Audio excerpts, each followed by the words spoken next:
Hopefully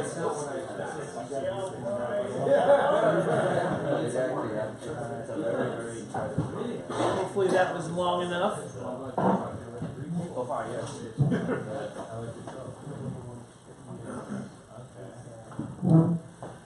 So here's on the screen over here. Here's a diagram that I kind of want you to lock in to your brain. You don't need to. I mean, you can write it down if you want to, but I think it's simple enough, but it's profound at the same time, right? So if you have this triangle with God at the top, and a husband is moving towards God, and a wife is moving towards God, what do you notice about this? What are just some observations? So let them together. Okay, the distance between the husband and the wife automatically gets closer and closer and closer, right? So that I want you to keep that in mind. As you're praying, right, you can be praying, God, I want to move closer to you. But what can you be praying for your wife? That she does the same thing. That she moves closer to God, right? Now you can be a help in that. What else can you be? A hindrance in that, right? And so just keep this in mind. I think this is helpful from the very beginning to see this and go, okay, that's something that I want to shoot for. Over these next 8 weeks, I want to be closer to God, and I want my wife to be closer to God, because if that can happen, we are going to be closer, right? Helpful? Just a little bit? Okay, well, the very first thing that we need to talk about is ninth inning or batting practice. Okay? And this, I want to make sure that we slow down here. This is the most important thing from my perspective in this whole entire class. Ninth inning or batting practice. Now, as I talk about this and explain this, it's always fun to hear different personalities come out in this room. Right? So, ninth inning. Let me describe this for you. Okay? It's ninth inning. This is the World Series, and it's Game 7. Is there 7 or 5? 7. Yeah. 5 is basketball. 7. Okay. So, it's 7. The 7th game. It's the ninth inning. There are 2 outs. Your team is down by 1. You're at bat. There's 2 strikes and 3 balls. Describe how you feel being up to bat. Okay, pressure. Okay? Nervous. Okay? Excited. Okay, see, there's always somebody who's like, I am jacked. This thing is going, this is good. This is where I want to be. Okay, so, excited. Okay? Anybody else? Glory or flames? Okay, yeah. Either this is going well for me, or I need to just sprint out of the park. Right? Okay? Anybody else? Looking fastball, adjusting curve.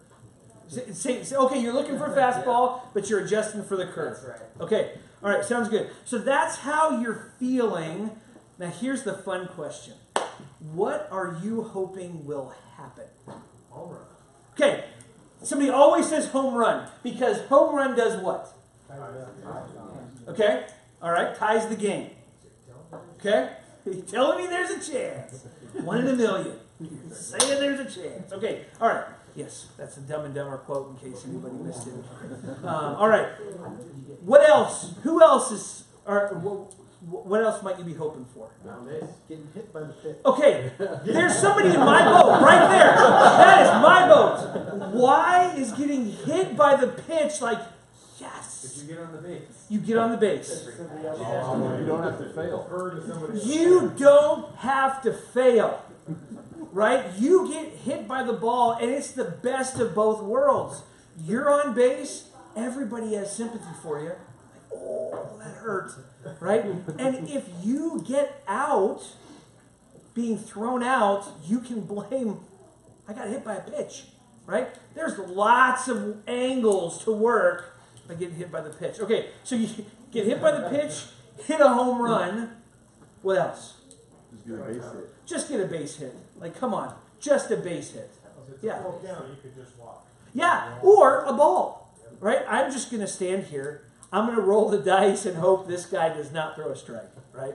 And then I get to walk. So there, can anybody think of another? There's a base hit, hit and walk, get hit by the pitch, or a home run. Yeah. Balk. Or a balk, yeah, because then what is it? Only if Two? there's somebody on base. Yeah. Yeah, true. Okay, all right. So there's ninth inning. How? Now I realize if you're a professional athlete, this might not impact you that much. But how might the catcher behind you impact you? Okay, taunt, right? So maybe he's talking smack. Yeah, absolutely. Right? Okay? So he has the ability to get in your head. Right? How about the pitcher? How do you see the pitcher? He's the enemy. He is not your friend. Right? He's trying to obliterate you in one way or another. Right? How about all of the opposing fans? Say what? They're yelling at you. They're yelling at you. They are hoping you fail, right? How about your fans? How are you feeling about them? Okay, there's some pressure. All right? How else are you feeling about the fans? You don't want to let them down. Okay, you don't want to let them down. Absolutely. All right? How about your own teammates who are in the dugout? How are you feeling about them? Yeah. So what if 3 strikes, 2 balls? What if they start saying, "Dude, you got to keep your elbow up," and they start like trying to help you? How are you taking that? Well, the 2 guys that already got out would tell him to stop talking. Okay. Yeah. All right. Yeah. You're probably not going to take that as constructive criticism that's helpful. Not in the moment. Like, guys, there's a time and a place for that. It's not now. Right? Okay, so there's the 9th inning. And I would just call that pressure. A ton of pressure. Right? Now let's talk about batting practice. Okay? How would batting practice differ from the scenario I just presented? You're swinging at Relaxed. Okay? You're what? You're swinging at everything. You're swinging at everything. Because what are you trying to do in batting practice? You're trying to get better, right? You're not trying to win the game. You're trying to get better. Yeah, absolutely. So now let's talk about. So you're relaxed. How are you taking the pitcher or the yeah? Let's start there. How are you seeing the pitcher? He's a friend. He's a helper, right? He's probably even going to let you know up front, hey, or maybe not, but hey, this is what I'm going to throw. Get ready for it. Because you're trying to identify how the ball's coming at you, right? How am I seeing the threads on the ball as it's coming to kind of clue in, oh, this is a fastball, this is a curveball, sinker, a slider, whatever, right? Just trying to get used to it. So you see him as a friend and somebody who's trying to help you. How do you see the catcher behind you? If there is one. It doesn't really matter. It doesn't matter. See, he might be encouraging. He might even be joking around. Hey, go on, let's see you hit this one, right? But it's a friend thing. It's a teammate thing. It might be a little poking and prodding and jabbing, but it's in good fun, right? Because if you got irritated, what would you say? Shut up. Stop. This isn't helpful, right? Yeah, and he would take it that way. Now, if there are fans who are watching batting practice, They just want a ball. they just want a ball, right? Foul ball, home run, whatever. They just want a ball. They want to watch you hit the ball. There's no pressure there with that, right? Very different setting. Very different setting, right? Now here's where we kind of turn the corner. How does your walk with Christ fit into this? Does it feel like the 9th inning? Or does it feel like batting practice? You don't have to tell me out loud. This is more of an internal, like, rhetorical question. Right? But it makes all the difference whether you think this is the ninth inning and I have to win the game, or whether this is the game's already been won, I'm in batting practice. Right? So, talk to me here. If the pressure is to win the game, and now I'm talking walk with Christ, which involves you being husbands, right? What are you prone to do when you're in a situation where you have to swing and at least not get out? Well, let's not talk about let's get a specific husband example of where you might have to swing and not get out. Give me an example. I want to make this real. Providing for your family. Okay, providing for your family, a job, right? So let's say you are looking for a job, right? Is that where you were thinking going? Well, yeah, this being a provider. Yeah. yeah. Just so let's paint this scenario. You go to work, right? You're thinking everything's fine, and you get pulled into an office, and they start having this conversation. We're like, oh crud! Like time slows down, voices slow down, and you're thinking, no, this isn't happening. This isn't happening. And they say, we're letting you go. Today's your last day. How do you feel? Defeated. How else do you feel? Scared. Okay? Good. How else? Ashamed. Good. Scared, ashamed, Anxious. defeated, anxious. Why? If you have to face everyone at home. Okay. Because I have to face everybody at home. What am I going to tell my wife and my kids when I get home? Okay? So if this is ninth inning, how are you going home? When you walk in the door, how are you going to walk in the door? Probably. Or maybe you don't want to reveal how you would do this. How would a guy in this situation do this? How would he walk in the door? Defeated. Okay, and so give me what would his posture be like? What would his voice be like? Head down, shoulders slumped. Head down, shoulders slumped, quiet. I think a little bit of pride too. Yeah. So that pride thing is mixed in there. And what might he do? Try to make an excuse. Okay, so he might try to make an excuse. Withdraw. Okay, he might withdraw. Might just walk in the door, go upstairs, and shut the door. Anger. Absolutely. Right? And all of a sudden, nobody knows why he's angry. Just walks in the door and kicks the dog and, whatever else. I've got a lab puppy right now. There's lots of reasons too. There might be dog stories all throughout this.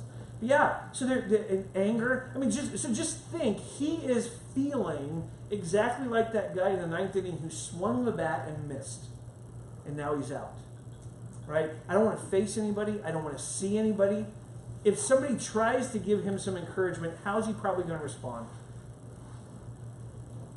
Not well. Okay, not well. Maybe defensive. He might get defensive, and that would sound like what? Give me a statement he might say that's defensive. Maybe give him some kind of excuse about something. Okay. Explain why something happened. Yeah. You don't know the atmosphere of that job. Yeah. Yeah, right? Or, what else might he do? So I've heard isolate. Might not talk about it all. He might not talk about it at all. Okay? He said if he's giving advice, he might be defeatist. Well, that's not going to work anyway. Yeah, okay, so Or then that he wouldn't just... have worked anyway. Yeah, okay. Sometimes it's excuses. Yeah. Giving an excuse why. Yeah. Might turn to liquid refreshment. Okay, yeah, absolutely. I was thinking there. Yeah. Right, like something to just kind of take me out of this moment. Right? So it might be something to drink, something to smoke, it might be something to eat, maybe something to do. Right? Like porn is a good way to distract from. When I say good, I'm not meaning biblically good. I'm just saying it does the trick in the moment. Right? It's horrible. Gambling is another one. So anything that would fall in the addictive category might be there. Do you see that he can't be, if in that ninth inning mentality, he cannot be vulnerable and transparent. He can't just come in and go, the worst thing just happened to me. I lost my job. And hear from his wife things like, I am so sorry. That is horrible. You're a hard worker. Like, because all of those things don't help fix the fact that he's a failure. The fact that he swung the bat and he missed. I was going to say, I think part of it also is what kind of home environment you have and what kind of relationship you have with your wife. I mean, ultimately, if you lose your job, clearly, there's anxiety, there's fear, there's frustration. But maybe if you're in a really strong relationship with your wife, you come home and you're like,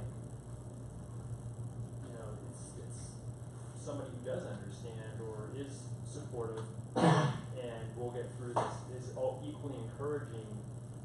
Or maybe it's not a healthy relationship or a challenging relationship and there's been some bumps. The last thing you want to do is walk through the door and tell your wife, because you're like, man, we're already in a rocky spot and now I gotta go home and I don't want to tell her because she's gonna go through the roof. Yeah. And so, I don't know if that. Yeah. No, and that's why your relationship with your wife can't be that foundational piece. Right? Your home life, the atmosphere at home, can't be that foundational piece, which is why I want to hang out here with where are you with Jesus? Okay. Right? Yeah.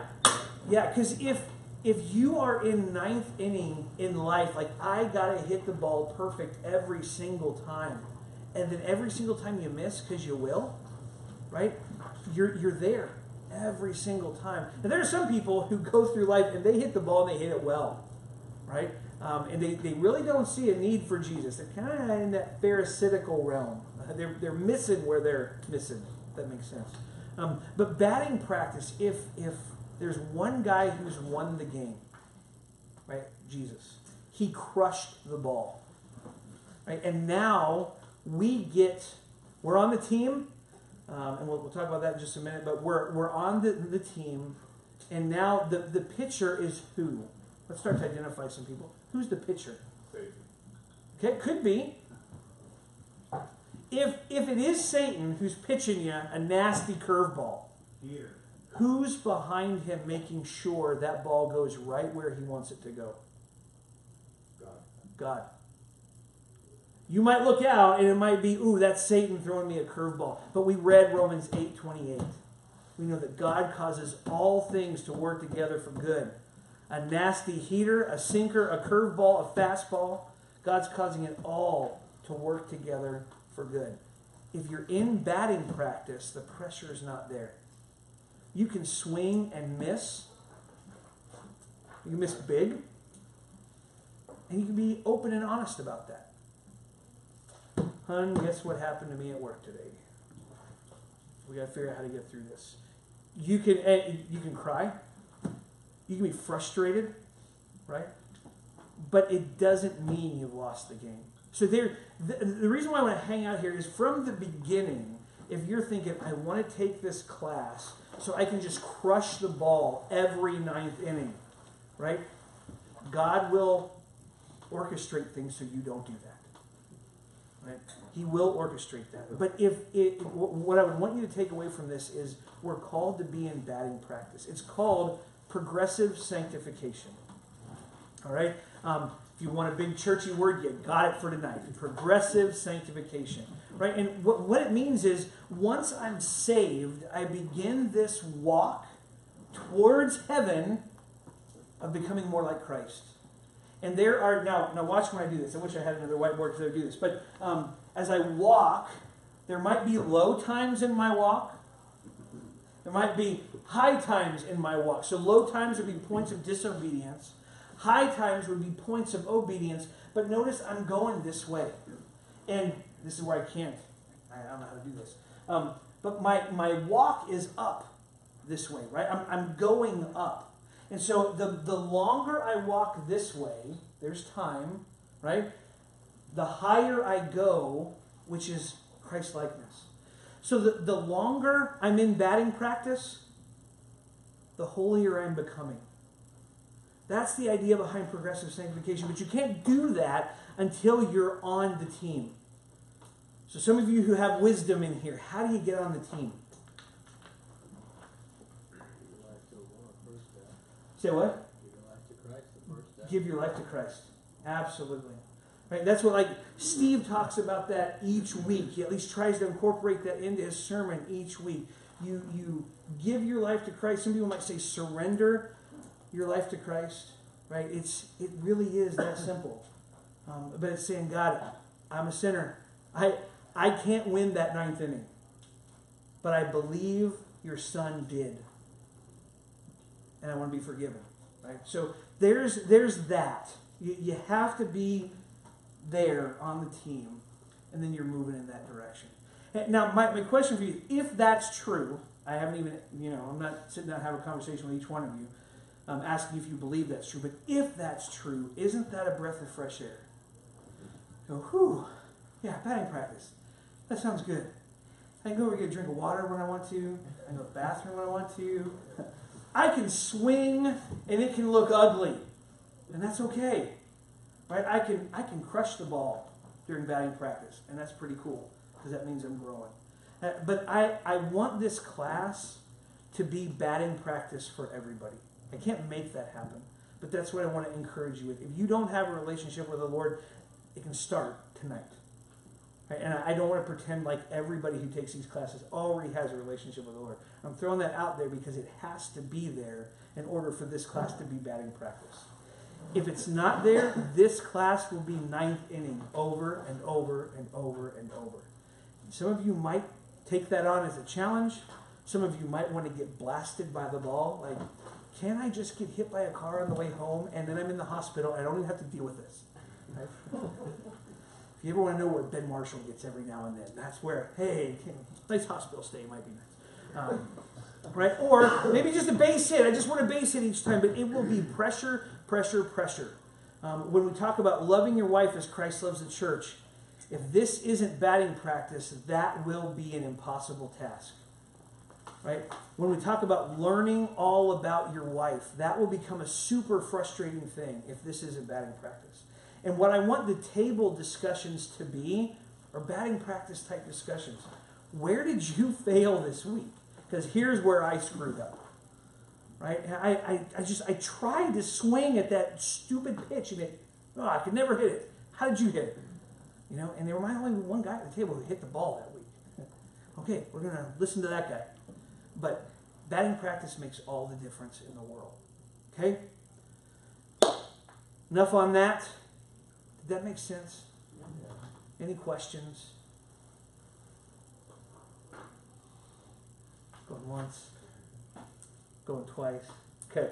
Well, here's how I want to end. And this the ending part of my teaching. We're going to end the class the same way every night. So after this video, we're not going... And if you guys want to slide on around just a little bit, feel free to do that. My teaching part, our table that required a table tonight is done. So if you want to slide on around, you can slide on around. But I want you to watch this video. I'm going to reference this video throughout the 8 weeks that we're together. And just think through, this couple lives in batting practice world all the time. And think of that triangle, right? They are both moving in the direction of God all the time. Because their situation is not, to my knowledge, any of our situation. It's a tough situation. But all the stuff we talked about tonight and all the stuff we're going to talk about the next 7 weeks is played out there. So give me just a second and we'll see if the gremlins here will stay away so that we can watch this. All right.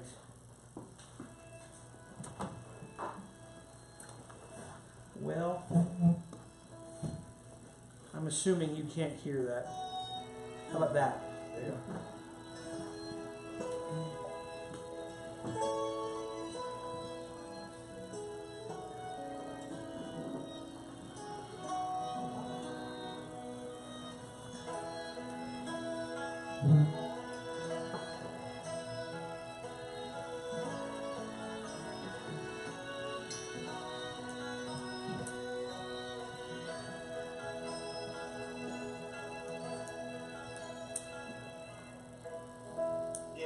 Vanessa asked me to read a couple of quotes from a man named John Piper, who's a well-known Bible teacher, and he talks about marriage and how this mystery refers to Christ and the church. And he says this: marriage is not mainly about prospering economically.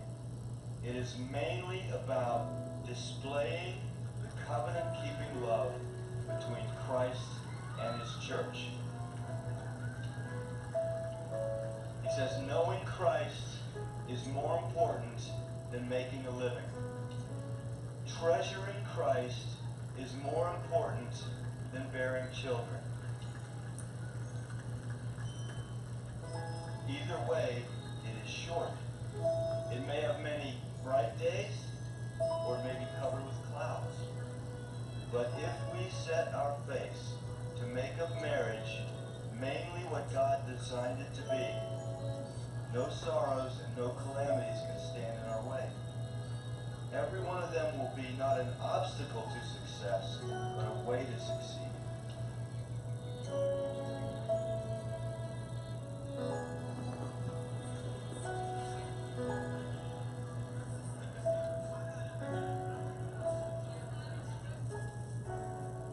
The beauty of the covenant-keeping love between Christ and his church shines brightest when nothing but Christ can sustain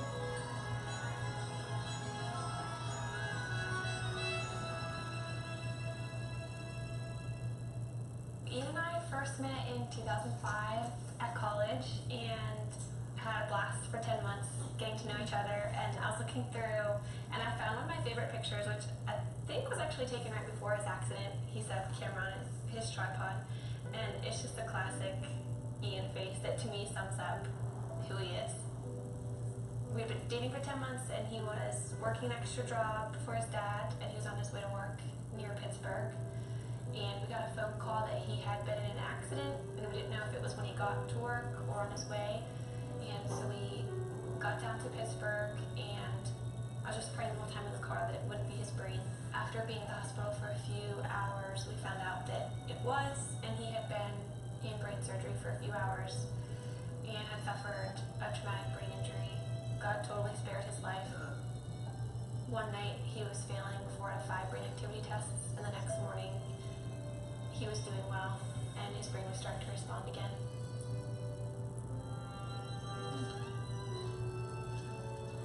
I moved in with his family after the accident, so I was really involved in his therapy and just did whatever I could to make his life fun. We'd go out on dates, and looking back, it's weird because he couldn't talk and he couldn't eat. So we probably looked like complete weirdos being on dates, but we had a blast, and I just talked to him all the time. I knew that before Ian's accident, he was very serious about marriage and was ring shopping, so I knew where he was, and that helped me so much. After he couldn't talk, I knew that he loved me, and I knew where he wanted the relationship to go because we were dating very intentionally. We just prayed that marriage would someday happen and watched all of our friends get married and start having families. That was challenging, but we just tried to hold out hope that that would be us someday.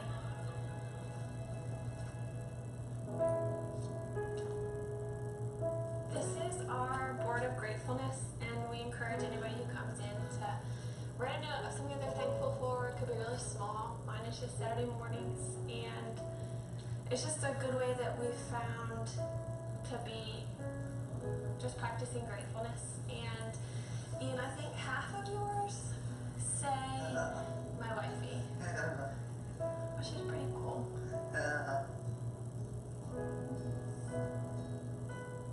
We decided that we couldn't really consider marriage as an option until Ian was able to communicate. But if he could communicate with me, then we could have a marriage, knowing it would be really different. But as long as Ian could talk to me, then we could make it work. So once Ian began communicating, it became a little bit more of an option. And then we just kind of watched Ian progress. Hi, husband. How are you? What? I'm good. How's your day?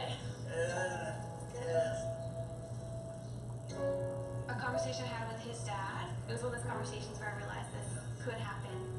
Then that August, his dad was diagnosed with brain cancer. And at that point, his dad's biggest concern was Ian and I. And whether or not we were going to get married or step away from our relationship, he wanted us to make a decision to move our lives in some direction. He passed away before he was able to see us get engaged, but that was a huge impetus in why we started to pursue engagement.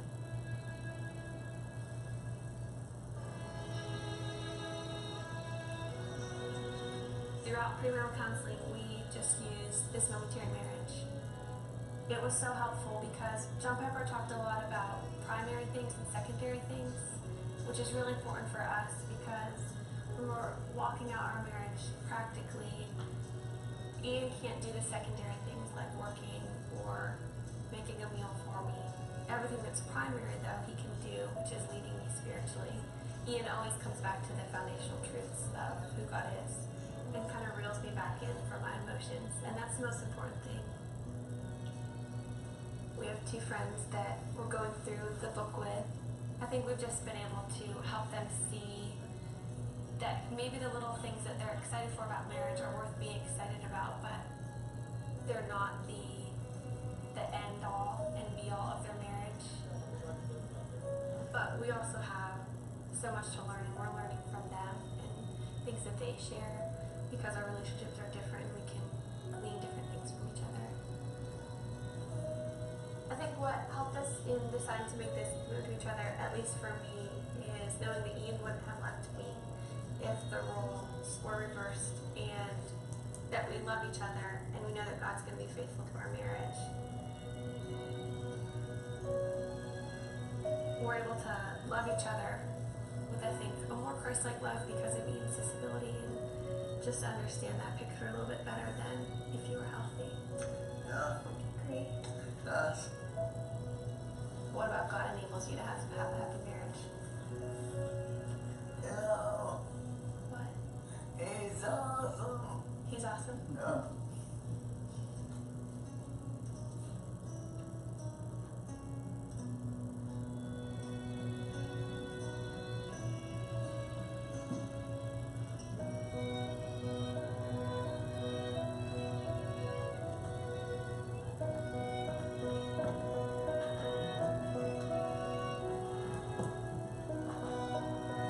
All right. So, ninth inning batting practice, right? A powerful picture of what can happen when Christ is the center of your marriage. So, here's how I want to end every class. I want you to be opening up to each other about where you need prayer in your marriage. Right now, I realize sometimes this is a trust thing. We got to build trust with each other. So I'm not expecting you to go to like the 9th level of horrificness. But start somewhere. This is where I need prayer. I need prayer for perseverance. I need prayer, courage. I've never prayed for my wife before, or I've never read a book this thick before. I need encouragement there. Whatever the case may be, go around, pray for each other. I'd encourage you, even if you can, write those things down in your notebook so you can be praying for each other throughout the week. I would like you to discuss this video for about 5 minutes at your table. How did this impact you? What do you want to do with this video?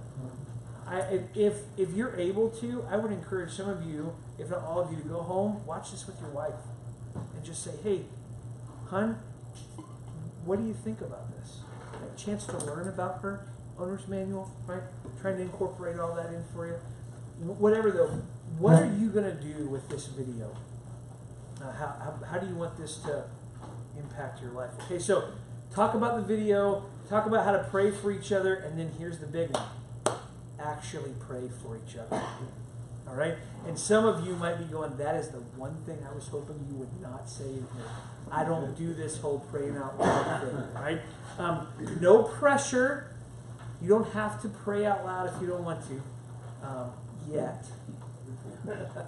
There will be a loving push from me in this direction. But pray for each other. Don't just talk about what you want prayer for, but take this time and pray for each other. All right? And then about 8:20, 8:25, I'll pull it back up here and officially close our class. All right? Go.